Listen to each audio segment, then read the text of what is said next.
네, 안녕하세요. 신박사 인사드리겠습니다. 이번 시간은요, 음, 제가 그동안 좀 구상했던, 어, 강의 내용, 예, 주식 노하우에 대한 어떤 내용입니다. 주제는 이제 주도주 선취매, 이제 매수 타이밍 잡는 방법, 종목을 선택하고, 이제 매수를 적기에 할 수 있는 그런 타이밍을 잡는 그런 방법론에 대해서, 몇 시간에 좀 걸쳐서 만들어 보려고 하고요. 보통 이제 제가 강의 내용을 좀 짤 때는 계속적으로 머릿속에서 구상하고 생각을 하다가 이제 한꺼번에 쏟아내거든요. 그래서 오늘 이제 일요일 저녁이 됐는데, 자료는 완성했고, 요걸 이제 영상으로서 어떻게 풀어내느냐, 예, 그거 이제 첫 번째 시간을 가지게 될 것 같은데요. 큰 도움이 되실 겁니다. 예, 제가 그동안 엄청나게 많은 시행착오도 겪고 또 이제 어떤 노하우도 만들어 왔고 또 지금 시장을 해석하는 저의 어떤 기준과 철학, 뭐 기법 같은 그런 개념들을 한번 풀어드리면 좋겠다는 생각을 했고요. 그런 것들을 제 개인적으로도 이렇게 조각조각 있는 것들을 좀 정리한다? 예, 그런 생각도 좀 들어요. 그래서 많은 도움을 드릴 수 있도록 제가 한번 영상으로 이런 내용을 표현을 한번 해보도록 하겠습니다. 제목은 주도주 선침해 매수 타이밍 1편입니다. 제 18년 주식 투자의 어떤 노하우를 공유해 드리도록 하겠습니다. 이번에 이제 제가 이제 5월이군요. 예, 정확히 날짜는 5월인가 3월인가? 예, 그때부터 이제 본격적으로 유튜브를 했어요. 그 전에 이제 3월 달에 폭락장 가운데서 이제 몇 개 제가 유튜브 영상을 좀 만들어서 올렸었는데요. 저는 이제 이 약세장이 이제 그 코로나 팬데믹 상황이 벌어지고 나서 증시가 폭락할 때, 어, 시장의 대폭락기가 10년 만에 이렇게 펼쳐지는구나.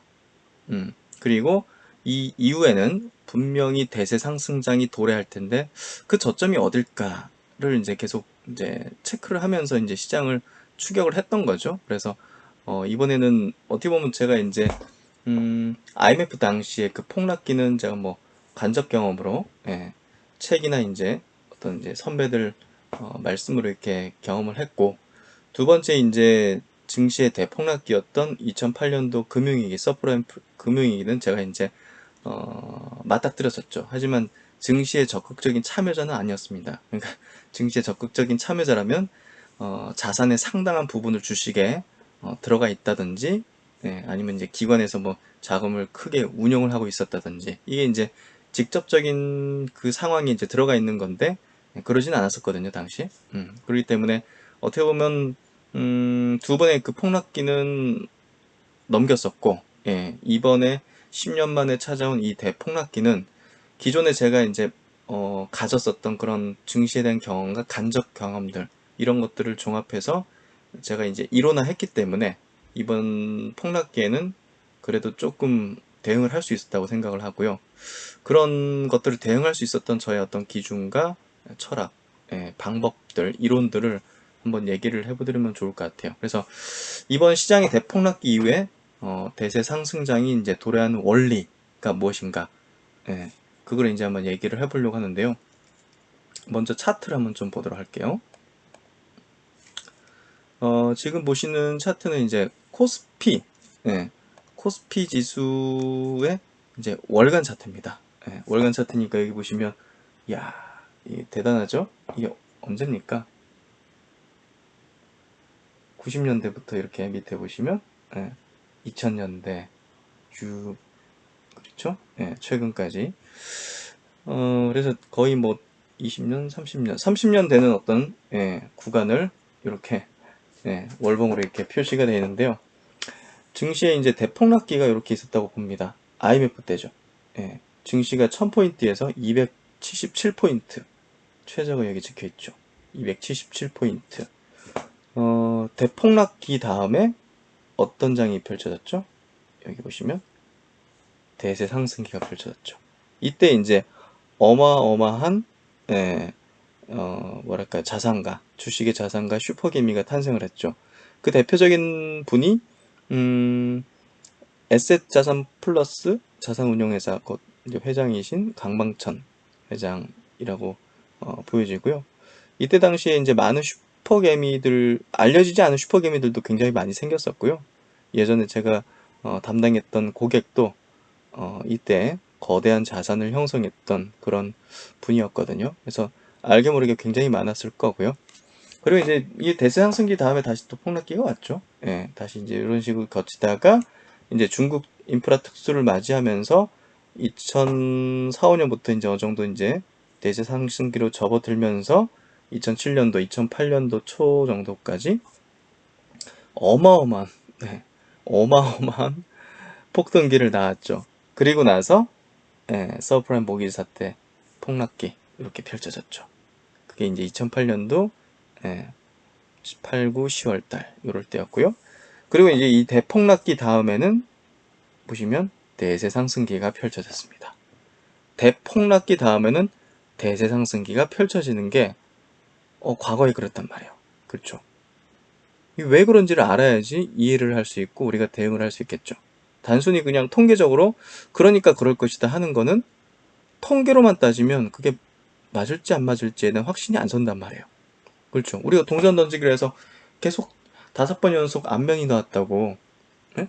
다음 면에서 앞면이 나올지 뒷면이 나올지는 똑같은 확률인데, 뒷면에 이번에 배팅해야지. 이런 생각이 들 수 있잖아요. 예, 그런 통계적인 약간 그런 게 아니라, 예, 이론적인 어떤 측면으로, 예, 어, 만들어야지. 예, 이해를 해야지 우리가 대응을 할 수 있거든요. 그래서 저는 이런 것들을 좀 이제 생각을 많이 했었고요. 이번에는 이제 2018년부터 꺾이기 시작해가지고 이번에 이제 하락의 클라이막스를 이렇게 IMF 서프라임 모기지 사태 때 막 금융회사 다 도산되고, 그리고 이번에는 코로나 사태, 미중 무역 분쟁으로 촉발된 하락 장세가 코로나 사태로 클라이막스를 형성하면서 예, 대세 상승기로 접어들게 됐다고 저는 판단을 하고 있습니다. 그래서 이번에 대세 상승기는 우리가 과거에 보면 99년도 그리고 2009년도부터 만들어졌던 그런 어떤 대세 상승장과 흡사한 단기적인 어떤 랠리가 아니라 상당 기간 상승세를 만들어 줄 거라고 보고요. 못해도 이제 코스피 지수는 정고점은 돌파할 거라고 보고요. 보수적으로 잡더라도 코스닥 지수도 2018년도에 고점 때는 무난하게 돌파하리라. 그때 930포인트였나? 돌파하리라 생각을 하고 있습니다. 코스피 지수를 봤으니까 코스닥 지수 한번 봐야겠죠? 코스닥 지수는 뭐 어마어마했습니다. IMF 때 이제 이렇게 빠지다가 예, IT 붐 펼쳐지면서 다시는 못 올 폭등기, 이게 2925포인트네요. 보니까 고점대가 여기를 형성했었고, 그 다음에 이제 폭락을 거치면서 오랜 방황기. 올해 이제 2006, 7년도에 이제 중국 특수의 그 인프라 붐 때 코스닥은 사실 뭐 IT, BT 위주로 기업들이 이제 있기 때문에 별 지수가 크게 오르진 못했어요. 코스피 대비해서. 예. 그리고 이제 차화정 섹터가 붐을 일으켰을 때도 대부분의 차화정 섹터, 자동차, 정유, 화학 업종의 대표 주자들은 코스피 시장에 있었기 때문에 코스닥 지수가 누워 있는 걸 볼 수가 있죠. 그렇죠. 폭락기 다음에 대세 상승기가 펼쳐졌을 때 코스닥 지수는 보시면 누워 있죠. ITBT가 많았기 때문이에요. 그래서 이제 중소형주가 모여 있었던 코스닥 지수는 나중에 뒤늦게 2015년도 급등을 했었고, 그 뒤로 2017년도 장세 때 바이오주들 좀 오르면서 이렇게 좀 올랐었고요. 그 뒤로 지금 제가 볼 때는 20년 만에 맞는 폭등기가 될 거라고 좀 예상하고 있어요. 개인적으로는. 요게 이제 요게 2000년대 급등 요 구간이 너무나 거대했기 때문에 나중에 있는 구간들은 굉장히 잔디밭처럼 보이죠. 이거를 좀 확대해서 보면요. 보시면 2000년 이후 흐름을 보면 2006년도, 7년도, 8년도 때 코스피가 상승할 때 같이 좀 따라가긴 했지만 별로 못 올랐고 쭉 폭락했고, 중소형주는 그냥 거래도 없이 그냥 바바박 떨어졌거든요. 그래서 코스닥 지수가 245포인트까지 빠졌어요. 이때 중소형주들은 뭐 10분의 1 토막 나고 막 이랬었거든요. 정말 공포죠. 예, 중소형주를 많이 투자했던 개인 투자들 입장에서는 속절없이 거래도 없이 그냥 푹푹푹푹 빠지는데 손절도 못했을 거예요 아마. 예, 그 정도로 굉장히 공포스러웠던 구간이었고, 2009년도부터 이제 대세 상승기 펼쳐지는데 코스닥은 소외가 됐죠. 옆으로 기면서. 그러다가 2015년도 많은 중소형주들이 급등을 했거든요. 이때가 제가 볼 때는 가치 투자자의 종말, 예, 그렇게 좀 표현되는 건데 이따가 설명을 드리겠지만, 이때 중소형주들 중에서 제조업단의 중소형주들이 많이 올랐고요. 예, 그런 종목들이 고점을 좀 찍으면서 그 뒤로는 지금 되살아나지 못하는 그런 구간이 되고 있고, 2015년도 기점으로 성장주의 시대가 완벽하게 되면서 그 뒤로는 이제 뭐 IT, BT 이런 쪽, 예, 뭐 전기차 뭐 이런 쪽의 기업들이 코스닥을 주도하는 형태가 되고 있고요. 그래서 이제 지금 펼쳐지는 요 상승세가 굉장히 거셀 거다는 생각을 하고 있습니다. 그러면 시장의 대폭락기 이후에 대세 상승장이 이제 왜 도래하게 되는지의 원리를 한번 생각해 볼 필요가 있는 것 같아요.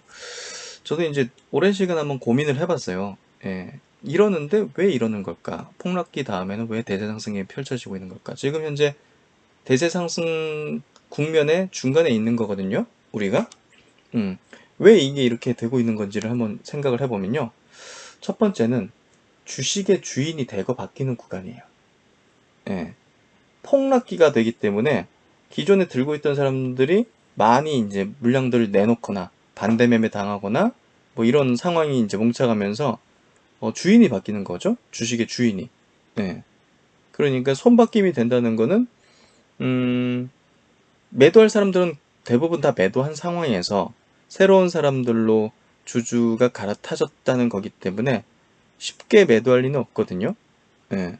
예, 물린 사람들 다 털렸고, 예, 그런 어떤 주인이 바뀐다는 거는 이게 개별 주식 관점에서도 비슷한 원리예요. 예, 대거 이제 바뀌는 구간 뒤로는, 예, 추세가 전환되는 그런 흐름이 펼쳐지는데, 이게 이제 이번에 코로나 사태로 대거 주식의 주인이 바뀌었다는 거죠. 그리고 이제 대중 투자자들의 주식이 이러면서, 예, 메이저 쪽으로 이동하는 구간이 발생한 거죠. 많은 사람들 손에 뭐 어떤 주식이 A라는 주식이 이제 뭐 한 100명이 쥐고 있었다. 100명이. 예. 근데 이번 사태 터지면서 바닥권에서, 예, 한 20명으로 압축돼 버린 거예요. 예. 그러니까 이제 소수가, 예, 메이저라고 부를 수 있겠죠? 예. 그러니까 상장 주식수를 100명이 갖고 있다가 20명이 갖게 되는 상황이 발생하면 이게 이제 사실 전문적인 투자자 혹은 메이저 큰손 쪽일 가능성이 높은 거고, 이런 투자자들은, 예, 이 주식시장의 원리에 대한 어떤 이해도가 상당히 높은 편에 속할 가능성이 높기 때문에 그런 측면에서 올라올 때마다 뭐 매도가 나온다든지 이런 개념보다는 쭉 가는 그런 개념으로 갈 가능성이 없다, 이렇게 생각해 볼 수 있고요. 주식이 이제 메이저로 간다는 어떤 의미 자체가 결국은 이 시세를, 주식을 견인할 수 있는 힘을 가진 자에게로 이동을 했다, 볼 수 있는 거죠. 그래서 대중에서 메이저로 이동을 했다, 이렇게 좀 볼 수 있을 것 같고요. 그리고 이제 산업의 의미에서 본다면, 우리 이제 주식은 결국 이제 기업이니까, 예, 기업들의 어떤 실적, 그리고 뭐 호황, 불황, 도산, 파산 뭐 이런 거랑 연계되는 거니까.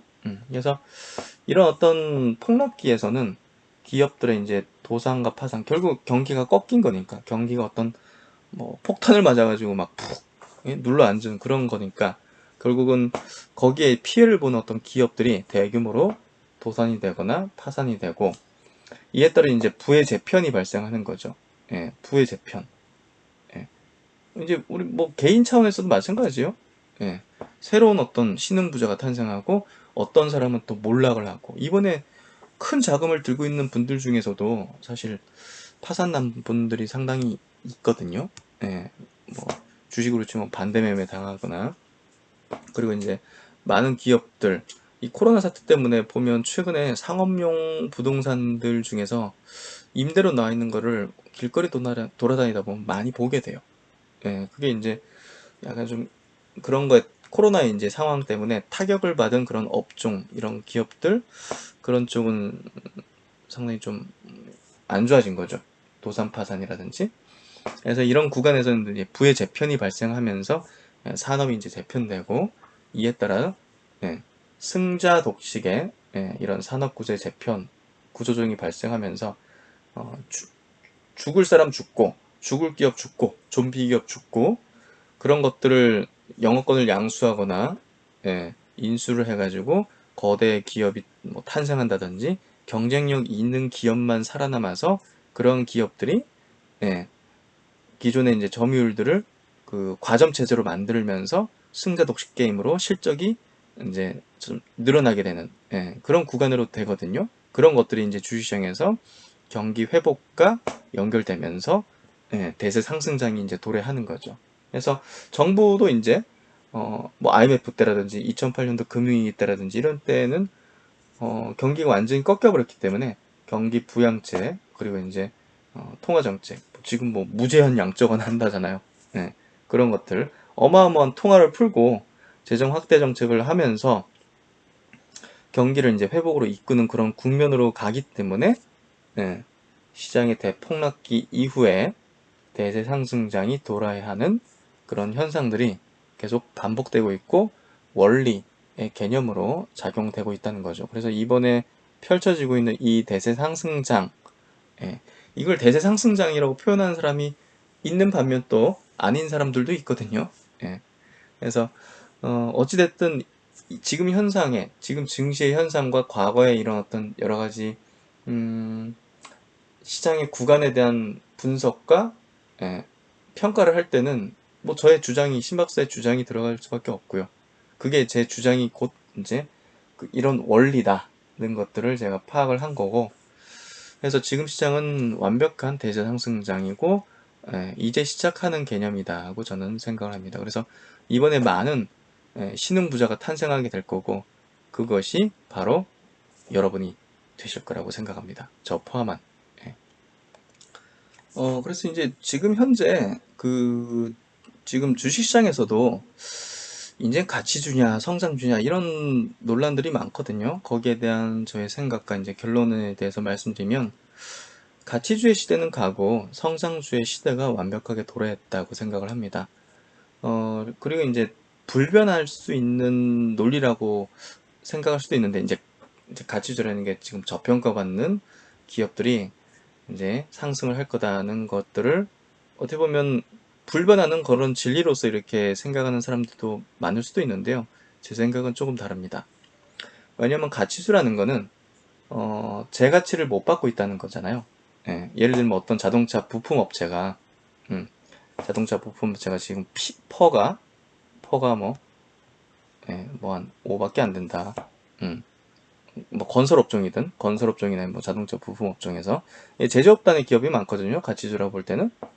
근데 이런 종목군들은 뭐냐?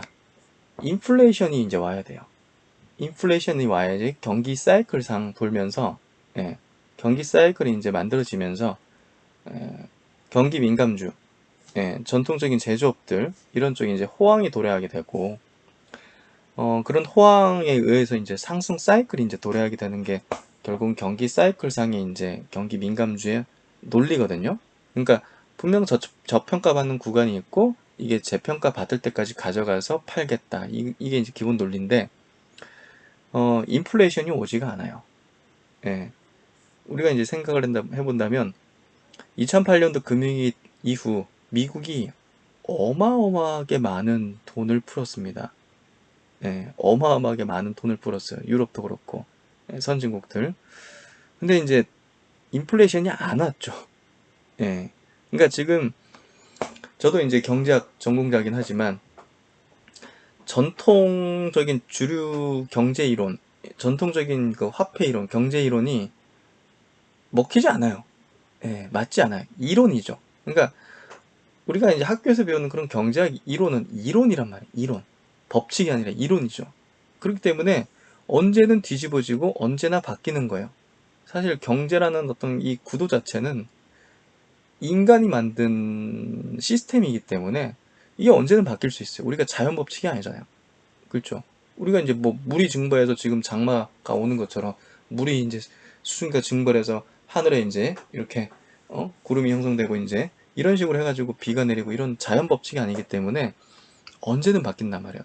그러니까 무슨 얘기를 하고 싶냐?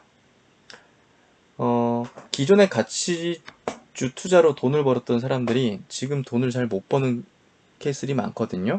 그러니까 과거의 어떤 이 틀에 박혀 있게 되면 지금의 어떤 파라다임의 변화를 편성을 못 하는 거예요. 지금 워렌 버핏이든 뭐 과거에 이제 전통적인 방식으로 돈을 벌었던 그게 불변하고 변하지 않는 진리라고 이제 믿었던 그런 투자자들이 고전을 하는 이유도 제가 볼 때는 이거라고 봐요. 원래 과거에 있었던 그런 경기의 사이클이 발생하지 않는다는 거예요. 만들어지지 않는다는 거예요. 인플레이션이 이제 굉장히 중요한데 경기 사이클상 이게 있어야 이제 금리가 이제 금리 올리고 금리 내리고 하는 건데 이게 발생 안 하니까 전통적인 주류 경제 이론이 작동이 안 되는 거예요. 그래서 이제 인플레이션이 이제 오지 않다 보니까 전통적인 사이클이 만들어지지 않는 시대에 도래한 거예요. 이게 어떻게 되느냐? 그러니까 건설업종, 화학업종, 뭐 자동차 부품업종 이게 다시 도래 안 하는 거예요. 그 돈을 뭐 잘 버는 기업도 많잖아요. 야, 지금 카카오가 네이버가 지금 퍼가 80이야? 70이야? 야, 여기 지금 화학업체 봐봐. 퍼가 4야. 건설주 이거 봐봐. 퍼가 3이야. 이 논리로 이제 접근할 수도 있잖아요. 근데 그런 시대가 아니라는 거죠. 제가 보는 관점에서는. 우리가 이제 플랫폼 기업들, 아까 이제 뭐 카카오 그런 기업들, 네이버, 뭐 미국의 이제 아마존이라든지 페이스북, 구글 뭐 이런 인터넷 공룡 기업들이잖아요. 이런 기업들은 이제 인플레이션하고 무관하게 수익을 창출하는 기업들이에요.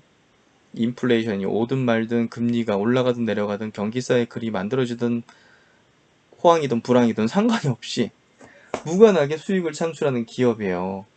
그렇죠? 그리고 이제 독점을 하게 되는 구조잖아요, 이게. 네이버가 다 무너뜨리고 지금 뭐 국내 검색 쪽에서는 뭐 구글이 뭐 경쟁자일 수 있지만 압도적으로 이제 네이버 검색이잖아요.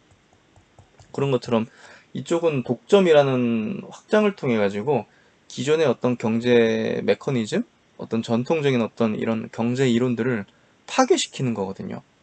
예.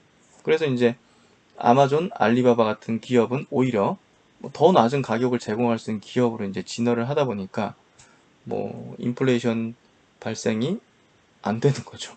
예. 그러니까 지금은 주식을 바라보는 관점이 완전히 과거와는 다른 관점으로 바라봐야 되는 거예요. 뭐 전기차 쪽도 마찬가지예요. 전기차, 이 자동차 업종 뭐 GM, 포드 뭐 이런 폭스바겐 이런 기업들은 과거 이제 시스템상에 작동되는 호황 불황의 어떤 인플레이션의 어떤 구도가 굉장히 중요하잖아요. 예. 근데 이제 전기차 섹터가 지금 뜨는 거는 이런 인플레이션에 따른 어떤 호황 불황의 어떤 시스템 경기 논리랑 전혀 상관없이 무관하게 에너지 어떤 패러다임으로 이제 변화 때문에 대세 상승을 펼치는 거죠. 예. 트렌드하게. 그렇기 때문에 이제 뭐 바이오 헬스케어도 마찬가지예요. 예. 고령화 트렌드에 발맞춘 흐름. 거기에 이제 더해가지고 뭐 면역 항암제 같은 뭐 기술 진보, 기술 진화의 어떤 트렌드, 그리고 이제 뭐 지금 코로나 환경에 맞물리는 어떤 트렌드, 이런 것들이 이제 호황 국면을 만들어내는 거지 전통적인 뭐 경기 사이클 논리로서 작동되는 게 아니거든요. 그러니까 지금은 완벽하게 가치주의 시대는 갔고 가치주의 논리는 완전히 무너졌고 성장주의 시대, 예, 낮은 가치를 받고 있어서 투자를 해야 되는 게 아니라 성장주는 가치주는 재가치 받으면 팔아야 되는 거죠. 성장주는 성장할 때까지는 계속 보유를 해나가는 거예요. 주가가 뭐 출렁거려도 3분의 1 토막이 나고 반 토막이 나고 30%가 빠지더라도 매출과 이익이 성장을 하고 있으면 사실은 계속 보유하는 게 맞는 게 성장주예요. 그렇죠? 그러니까 접근 방식이 완전히 틀린 겁니다. 그래서 저는 지금 코로나 사태가 터졌을 때, 터지기 전에도 바이오 헬스케어 거기에 이제 주안점을 뒀고 투자 관점으로, 그리고 이제 전기차 2차 전지 섹터, 그리고 인터넷 플랫폼 이런 기업들, 그리고 트래픽 관련주들, 뭐 KINX 이런 것들, 그리고 여기에 대해서 이제 반도체 쪽도 성장을 하긴 하는데 메모리 쪽은 이제 약간 성장이 낮은 편에 속할 수밖에 없기 때문에 비메모리 쪽, 시스템 반도체 쪽에 관련된 기업들 위주로 그런 관점으로 이제 보고 있었고 지금도 그렇게 보고 있고요. 다른 어떤 분야에서는 전혀 이제 단기적인 투자 관점에서도 사실 전혀 보지가 않아요. 물려도 이 고성장주에서 물려야 된다는 생각을 확실하게 갖고 있기 때문에 그런 얘기들을 좀 드릴 수 있을 것 같고요. 그래서 이제 한 가지 좀 짚어볼 게 있는데요. 지금 현재 전 세계 그 경제 메커니즘의 작동 원리가 지금 제가 볼 때는 요 MMT라는 현대 화폐 이론에 이제 기반해서 작동이 되고 있고 각 국가들이 요거에 기반한 정책들을 쏟아내고 있기 때문에 경제 뉴 노멀이 되나 이 기사를 한번 보면 조금 더 이해가 되실 것 같은데요. 이게 사실 이 현대 화폐 이론이라는 거를 뭐 기존에 뭐 워렌 버핏이나 뭐 이런 쪽에서는 굉장히 비판했었어요. 쓰레기 이론이라고. 헬리콥터로 이렇게 무한정 막 화폐를 막 찍어내고 이제 공급하고 하는 것들이 굉장히 인플레를 유발하고 이제 악영향을 줄 수밖에 없다는 그 주류 경제를 배웠고 거기에 기반한 어떤 사람들은 경제학자나 이제 투자 이제 대가들은 비판을 굉장히 했었는데요.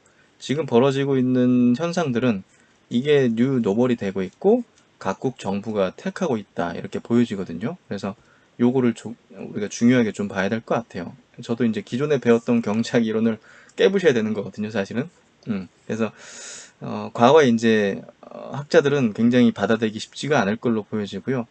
현재 자본시장에 있는 사람들은 자본 투자를 하고 저와 같이 이렇게 주식을 이제 투자하는 사람들은 이 이론에 의거해서 작동된다는 걸 이해를 해야 돼요.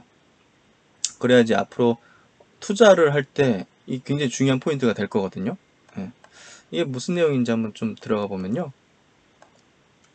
그리고 이제 주류 경제의 어떤 이론은 이 화폐라는 게 이제 개념을 잘 정립을 해야 되는데 주류 경제에서 화폐라는 거는 이 많은 이제 국민들부터 이제 조세를 걷어들이잖아요. 이 조세를 걷어들이는 어떤 수단으로서 이렇게 화폐를 이제 바라보고 그러면 이제 어떻게 되겠습니까? 화폐를 발행하고 이제 공급하는 것도 이 조세 양에 기반해서 세금을 만약에 100조를 걷어들였으면 100조를 이렇게 뿌리는 게 균형 맞는 거죠. 그래서 이제 100조를 넘어서는 거를 막 국채 발행하고 해가지고 늘려가지고 뿌리면 인플레이션이 이렇게 발생한다. 결국 화폐 발행으로 이렇게 하면 인플레가 발생하기 때문에 막 이렇게 하이퍼 인플레이션 발생하고 이러면서 굉장한 문제가 발생하는 국가들 이렇게 예시가 돼 있죠. 그래서 정부가 무한정 부채를 늘릴 수는 없다. 균형 재정을 잘 해야 된다. 이게 이제 주류 경제인데요. 이 현대 화폐 이론 MMT는 뭐냐면 인플레이션 발생 국가는 기축 통화 국가가 아니다. 그래서 화폐 신뢰성이 있는 국가는 그러니까 어, 정부 부채 제한 없다. 한정 없다. 예. 조세를 걷어들일 만큼만 재정 정책을 펼치는 게 아니라 그냥 그 화폐 신뢰성만 확보된다면 정부 부채는 한계가 없이 발행할 수 있는 거고 이런 뭐, 경제적인 안 좋은 어떤 상황이 벌어졌을 때 기축통화 국가들은 그냥 이거 계속 무제한 양적완화 이렇게도 해서 경기를 일으킬 수 있는 거다. 그러니까 이렇게 뭐 정부 부채가 과도하게 많아져도 정부가 파산하는 일은 없다. 그러니까 이렇게 해서라도 경기를 부양할 수 있는 수단으로서 화폐 발행을 한다든지 재정 확대 정책을 부채 규모나 균형 재정을 맞춰야 된다는 그런 어떤 기준을 가지지 않고서도 할 수 있는 거다. 이런 이론을 펼치는 게 지금 MMT, 현대화폐 이론이거든요. 근데 이거에 기반해서 지금 작동되고 있고 메커니즘이 펼쳐지고 있고 또 증명이 되었어요. 지금 한 10년 정도 미국이 이런 식으로 펼치면서 경기가 살아났잖아요, 사실은. 네. 그러다 보니까 주류 경제학자들이 조금 설자를 잃게 되고 MMT 이론을 주장하고 이걸 실행해 왔던 국가들의 주장이 이제 힘을 얻게 되면서 이게 지금 뭐 무제한 양적 완화까지 펼쳐지고 막 일본도 그렇게 하고 유럽도 그렇게 하고 막 우리나라도 기축통화가 아닌데도 불구하고 어느 정도 이제 제한성이 있지만 뭐 한국형 무제한 양적 완화다 이러면서 이제 하는 거거든요. 이 이론에 기반해서 하고 있는 거예요. 예. 결론적으로는 지금 어마어마한 유동성 때문에 자산 시장은 굉장히 거대해질 수밖에 없다는 게 확실해지고 있어요. 왜냐하면 각국 정부가 다 이걸 펼치기 때문에 이 이론에 기반해서 결국 이제 이렇게 할 수 있는 거는 과도한 인플레이션만 없으면 예, 경기 부양을 위해서 화폐를 더 많이 찍어내도 된다고 주장하는 거거든요. 인플레이션만 없으면 인플레이션이 없잖아요 지금. 예, 과거에 돌아가던 그런 인플레이션 작동 원리의 메커니즘이 작동이 안 되는 거잖아요. 그러다 보니까 이게 계속 맞아 떨어지는 거죠 이 이론이. 그래서 이제 아까 설명드렸듯이 실제 미국은 지금 제로 금리 정책에 이어서 돈을 뿌리는 형태로 유동성을 사실상 무제한으로 공급하고 있다. MMT가 새삼 눈길을 끄는 이유는 2008년 글로벌 금융위기 이후 인플레이션이 실종된 데에서도 찾을 수 있다. 2008년 당시 미국 연방준비제도, 페드, 유럽중앙은행, ECB, 일본은행, BOJ 등이 유동성을 무차별적으로 공급했지만 인플레이션은 없었다. 코로나19 사태 전까지는 미국 등 주요국이 사실상 완전 고용 상태를 보였지만, 그렇죠? 예, 미국이 야 실업률이 이렇게 낮을 수가 있나 하는 그런 정도였거든요. 예, 그래서 이제 그런데도 불구하고 수요 견인의 인플레이션 압력은 찾아볼 수가 없었다. 그래서 이제 코로나19에 대응한 국가별 재정 정책을 보면요. 이게 회색인 유동성 지원, 예, 파란색인 이제 지출성 지원으로 이제 재정 정책이라고 볼 수 있는데요. 여기 보시면 기축통화, 선진국들이 이제 기축통화를 대부분 쥐고 있는 거잖아요. 유럽, 일본, 미국, 예. 이런 국가들이 지금 어마어마한 GDP 대비해서 이 유동성, 재정 정책을 GDP 대비해서 지금 대부분 다 10% 이상을 지금 가동했죠. 이탈리아, 독일은 뭐 20%, 25%. 예.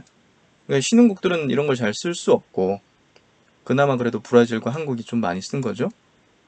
나머지 국가들은 쓰면 이제 기축국들이 아니기 때문에 인플레이션 압력을 받을 수밖에 없을 거고 그런 부분에서 이제 선진국들이 이런 식으로 지금 재정 정책을 펴고 있는 거죠. MMT 기반한 어떤 이론이죠, 결국은. 근데 이제 인플레이션이 이제 발생하지 않고 오히려 공급 과잉에 따른 디플레이션을 경계를 해야 된다. 그러니까 돈을 푸는 이런 어떤 각국의 정책들을 걷어들일 이유가 없고 그렇지 않을 거라는 거죠. 오히려 이제 공급 과잉으로 인해서 이 디플레이션 압력을 이제 경계를 해야 된다. 정부는 잉여 인력을 가지고 공공부문 재화나 서비스를 생산한다. 미국을 필두로 선진국 대부분이 재정 투입을 하는 만큼 생산이 단기에 급증한다. 그럼에도 수요 회복은 점진적이기에 공급 과잉 심화와 함께 수요 측 물가 하방 압력이 심화될 수 있다. 금융위기 이후 4조 위안 재정 부양책 이후 공급 과잉으로 저물가가 나타난 중국이 대표적이다. 그래서 2015년도에도 보시면 중국 생산자 물가가 이제 이렇게 급증하죠. 그러니까 디플레이션 압력을 이제 경계해야 되는 그런 부분이라고 볼 수 있을 것 같고요. 지금도 보면 이제 미국 같은 경우 2008년도 금융위기 직후 미국 같은 경우는 이제 어마어마한 화폐를 이제 풀고 통화량을 공급했지 않습니까? 근데 이제 개인 소비가 따라오지 않는 상업 현상 쪽 공급 과잉만 발생하면서 저물가가 유지됐던 거죠. 이때도 마찬가지로 중국도 유동성을 풀었지만 생산 물가 이제 공급 과잉으로 인해서 소비자 물가, 인플레이션이 발생하지 않는다는 거예요. 회색이 났다는 거는. 예. 결국은 예, 지금 지지부진한 경기에도 불구하고 우호적인 금융시장 환경은 계속 이어질 거라는 거예요. 코로나 사태가 이게 빨리 진정되든 진정되지 않든 지금 사실 좀 더 악화되는 측면이 크잖아요. 그래서 일본 같은 경우는 아마 다시 긴급 사태 선포할 가능성이 높을 것 같고, 이러면 이제 실물 쪽은 지지부진할 거거든요. 회복되는 게 느릴 수밖에 없고. 그래도 돈은 계속 풀 거고, 돈을 푸는 이 각국 정책들은 사실 걷어들일 이유가 전혀 없는 거죠. 인플레 발생이 안 되니까. 그래서 이 실물과 금융 간의 이제 괴리가 굉장히 심화될 수밖에 없고, 지지부진한 이제 경기 흐름과 별개로 전반적인 자산 가격은 뭐죠? 우상향 기조가 이제 유효하다. MMT 시대에서 방출되는 막대한 유동성 덕분이다. 통화와 재정의 공격적인 부양 정책 조합은 연쇄 디폴트 파산 등으로 야기될 신용 버블 붕괴 가능성을 제한한다. 이미 금융시장은 선진국 중앙은행의 양적 완화를 경험해 본 바 있다. 금융위기 이후 위험자산인 주식과 안전자산인 채권 간 역상관관계는 무의미해졌죠. 그냥 자산 다 오르는 거잖아요, 지금. 주식도 오르고 채권도 오르고 부동산도 오르고 금도 오르고. 그쵸. 이게 바로 MMT 시대에 방출되는 막대한 유동성 때문이에요. 이게 그럼 문제 발생할 수 있으면 유동성 걷어들일 수도 있는 건데, 인플레가 발생해야 이제 걷어들이는 거잖아요. 금리도 올리고. 근데 인플레 발생을 안 하잖아요. 안 해요. 예. 그런 경기 사이클 논리가 펼쳐지지 않고 있기 때문이에요. 아까 얘기 드렸듯이. 그렇기 때문에 자산 가격이 경기에 연동되기보다는 유동성 환경에 저하된 결과다. 그렇게 펼쳐지고 있는 거죠. 펼쳐질 거고. 이해되시죠? 그래서 이런 어떤 자산 시장, 이제 주식이 굉장히 올라갈 수밖에 없는 어떤 환경. 돈이 어디 갈 데 없잖아요. 그러니까 이 유동성이 갈 수밖에 없는 이 주식시장, 이 안에서 우리는 무엇을 투자를 해야 될까? 아까 이제 가치주와 성장주의 어떤, 가치주가 가고 성장주가 이제 우리가 투자할 곳이다 하는 얘기를 드렸잖아요. 그 논리를 이제, 원리를 설명하기 위해서 이제 경제이론까지 이제 가져왔었는데요. 성장 주도 업종은 쉴 때 주목해야 한다. 사실 한 2년 정도 바이오가 쉬었죠. 성장 업종인데도 불구하고. 또 2차 전지 업종도 사실 상당 기간 쉬었어요. 1년 반? 네. 그리고 네이버 카카오 같은 기업도 한 꽤나 오랜 기간 박스권에 회귀하고 있었어요. 계속. 매출은 늘어나는데 이익이 별로 못 늘어나. 계속 투자를 하고 있었으니까. 그걸 이제 올해부터 막 폭발적인 수익 걷어들이기 막 하고 있죠. 그리고 이제 네이버는 막 글로벌 진출 막 하고.